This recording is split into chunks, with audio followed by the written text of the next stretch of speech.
পক্ষ থেকে ফয়সালা হবে, ঠিক না? কার মরণ কোথায় হবে, কে কোথায় ইন্তিকাল করবে, কি ভাবে করবে, এটা দুনিয়া কেউ জানে না, একমাত্র কে জানে? মরণ থেকে তো দুই ভাগ, তা হলো ঠিক না? মরণ থেকে যতই পালাও,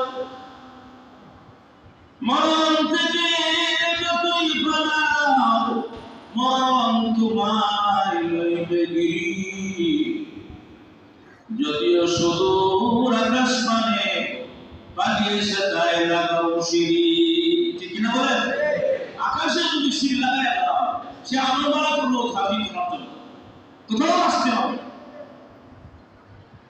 এজন্য হায়াতের জিন্দেগিটা খুব আমাদেরকে নিয়ামত মনে করতে হবে।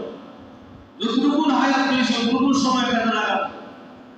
অহংকারের দেশে নয়, তাকাব্বুরি ভাবে নয়, একমাত্র মুসাফির হালতে।